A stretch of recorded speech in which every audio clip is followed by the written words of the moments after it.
Well, thank you very much. It's great to be here. I absolutely love this venue because it has its own pedestrian crossing outside, so that's right up my street. Um, it's a bit of a shame, though, that they allowed Sir Jackie Stuart to put a very polluting car down the hall, but never mind. Living Streets Scotland, as Richard says, we were once the Pedestrian Association and we did things like put in place Belisha beacons and that sort of thing, but we're now more about getting everyday walking established. And walking's declined, and we want to reverse that. It's about making walking a natural choice for everybody, and it's a simple thing in our everyday lives that's often forgotten about. And we want to remind people about that, and it's about creating small changes and big changes that can really change people's lifestyles and having streets fit for walking. In terms of what we do in Scotland, our biggest project is a Walk to School project, which is supported by Path for All in the Scottish Government. I'm going to say a bit about that. That's our biggest behaviour change programme. But we also work at street level with communities, looking at their streets and saying, what can we do to improve these streets? What do you want to do? Then working in partnership with councils to try and put those changes in place. And the final thing, taking the lessons from those projects, is kind of what I'm doing today, which is advocating for walking within public policy. In terms of what I'm going to say today, I'm going to talk about walking in the context of behaviour change, and then I'm going to focus on how that theory can be applied just in relation to walk to school. Because it's quite complicated behaviour change, I'm just going to take one fairly simple journey, but there's lots of lessons that are applicable across the sphere. And then what can we do to deliver the deeper changes we need to cut emissions? Okay, so walking does have the potential to cut emissions. 23% of journeys are made on foot already, so that's great. But 50% of journeys are under 3 kilometres. And these are dirty wee journeys because your car isn't efficient, it's not warmed up, it's stop-start over short distances, so they're very polluting.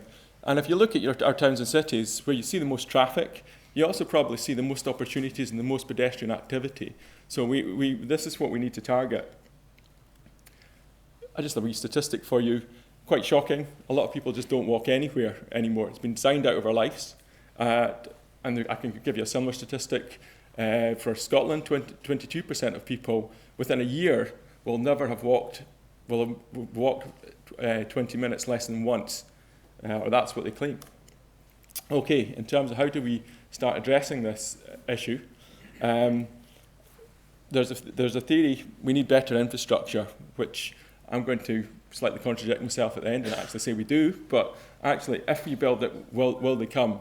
And as many an entrepreneur will know who's bought a Scottish football team, you buy it and they don't come and you go bust, but never mind, that's what happens in Scotland and that's what happens in Hollywood. In terms of actually getting some change here, it's all about deeper behaviour change. This isn't about marketing. This is actually about something a bit more fundamental. It was touched on this morning. The Scottish Government has a very good set of tools in their behaviour change toolkit, and it's individual social material, or ISM. So the first thing is about beliefs and values. And if we take this room, most people are here, we all agree that air pollution is an issue, and we think something should be done about it. So that's kind of deep there. And the group norm is we all kind of agree with each other. And if somebody stood out of line, they're liable to get shouted down. So they're liable not to turn up. So we're all talking to each other. So there's a group thing going on there. And even though we all believe in that, some people will have had to drive here today because the material environment wasn't in place to allow them to make that trip by a sustainable mode. So you're bringing all these things together to deliver change. In terms of the school run, this is quite an important part of establishing sustainable travel patterns. And walking to school is something that everybody used to do, 90% of people used to do, and that's changed over the years. And the question is, how can we reverse this? This is a project, there is a strong link with air quality. This is a project in North Lanarkshire that SEPA funded to try and get kids interested in air quality. And why do school journeys matter? Well, you can actually see that during school holidays. The amount of traffic just drops. It's noticeable. And a quarter of journeys, give or take, are related to the school run in the morning. And the journey distances are relatively small, very walkable in most cases, in terms of where our schools are, especially primary schools. And it also influences parents' choices for the rest of that journey in terms of where the school is. And a third of journeys are just to school, car journeys are just to the school. And finally, it's a long-term influence on behaviour. So that's why we want to deliver a behaviour change programme. Just in terms of what we want to do, this is data pulled together by Sustrans. We want to reinforce walking. We still have 50% of people, nearly 50% of people walking or taking active modes. So this is good. But we want to reduce the amount of kids that are driven on this critical journey. And finally, we kind of need a revolution on cycling.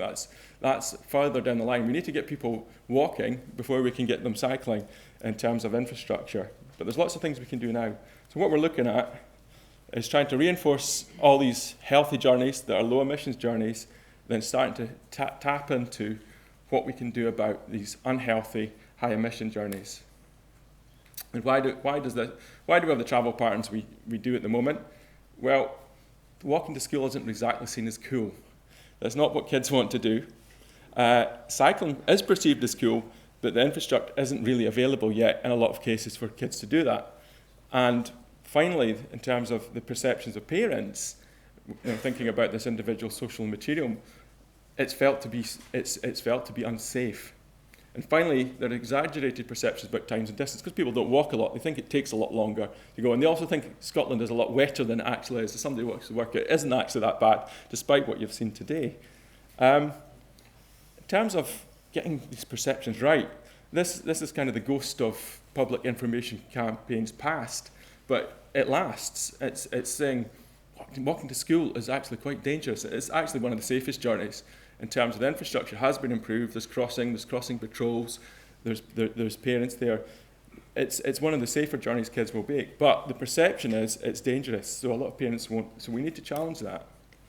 In terms of social norms, car culture, you'll see car adverts. The people carrier is designed to drop your kid off at school, and there's a lack of critical mass. So when some of us, if you're similar age to me, you walk to school and most of your pals did it. Now you could be the only kid walking down the street, and that's going to seem weird and it's not going to work. And finally, for a parent, letting your kid being the only kid to walk down the street, that's quite challenging as well. And finally, we seem to find it acceptable to allow illegal parking, reckless and aggressive driving in the presence of children around our school estate. And I'll say a little bit about that later in terms of a more assertive intervention, let's say. And there you go, that's a typical school gate. There's actually the yellow sign at the top there, talks about a safe school zone. And this is our programme. It's called Walk Once a Week. And really the objective here is just to make walking to school seem fun again. That's it. It's targeted kids. It's for kids. There's the crazy mascot. That's not me in the mascot. I refuse to go inside that thing. And that was at Abbey Hill School, which is actually doing some quite innovative stuff at the moment.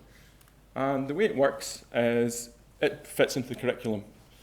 Kids want to learn about stuff anyway, and it works on the basis of incentives. Kids will do anything for badges, which is quite amazing.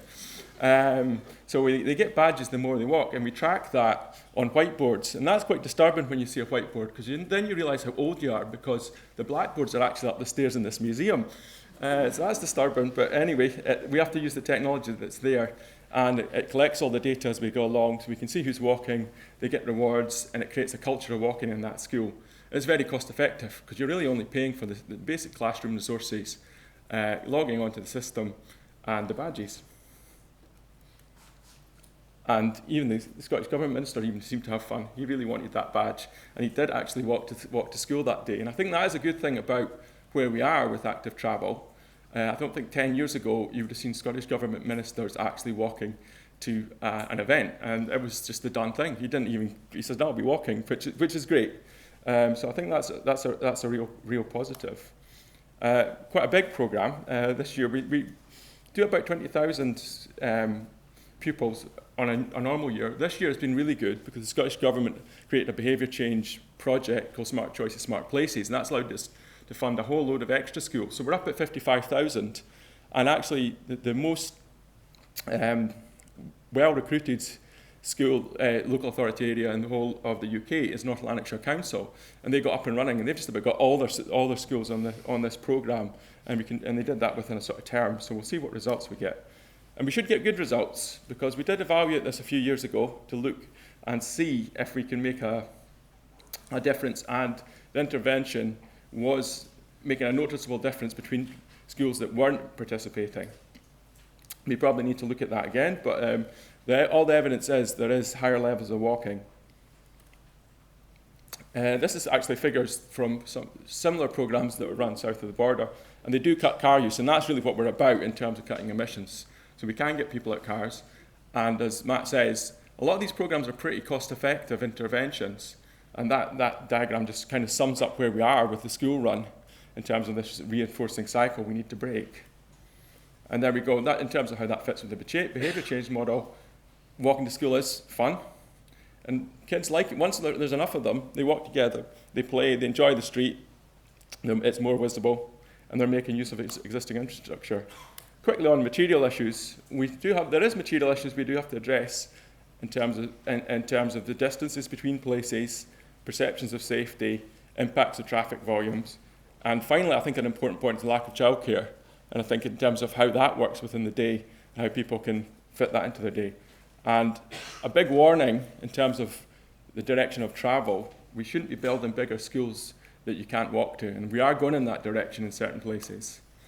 Some material interventions that will reinforce behaviour change. Now, I'm going to give East Lothian Council an honourable mention here. They were the first to actually do school street closures, and it was very successful. Edinburgh took this on in a very big way. And they've got, I think, about 11 schools who've just simply closed the streets to vehicles at peak times, so they're safe for kids to walk. And that's great for getting kids walking. It disperses the traffic. It's one of these disruptive things as well. It makes people think about how they're getting kids to school. So it's a very powerful thing. And the good thing about that programme is that the schools actually, the PTAs, the teachers said, we want to be in. They were oversubscribed. They were asked. It wasn't a top-down. It was, do you want to be in this? And the head teachers were saying, yes, we want to be in because there's issues around safety around our school gate. Another big change that we can do, relatively low cost. Again, Edinburgh's leading the way, but I think Glasgow's looking to catch up. 20 mile an hour in terms of the school run. We've got 20 mile an hour just outside school gates, but that only captures part of the walk to school. We need to have the whole walk to school at 20 mile an hour. And if you draw a mile round every school, you pretty much get to 20 mile an hour for your whole time. So why not make it all 20 mile an hour? It's simple and it's effective.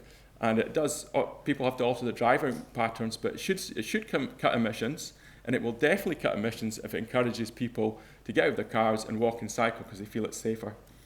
Finally, another material change, we need to think about our school day and how we organise that and how we organise our working life. So people are to make these changes. We can't just do infrastructure. We have to think about these things more deeply. And I think this is tapping into things the Scottish Government want to do anyway. In terms of motivations, I think we need a positive message about this. It's not just about air pollution, it's about being healthier. This can really make kids healthier and then they get to school and they can build an exercise into their day. In terms of the air quality mission, kids benefit more from cleaner air, and there is schools in air quality management zones now where we could be targeting and actually closing those streets. It's a good excuse to do that, and it's a good sell in terms of saying who benefits. And I come back to the point about community empowerment. It was the schools that wanted to close these streets. It's the schools that have been back in 20 mile an hour in Edinburgh. So we can make those changes, not from the top, big strategic. It's about sowing these seeds at a local level. So in conclusion, it's critical to challenge negative individual beliefs and reinforce the positive ones in terms of behaviour change programmes. And in doing so, we need social norms where active travel is simply normal and positive. And we do need to put better infrastructure in place, and that can be quite low cost. And it can also be politically acceptable if it's driven by communities, such as 20 mile an hour in street closures. And there's a final thought for you. You can even win over the most doubting politician. Okay, thank you very much.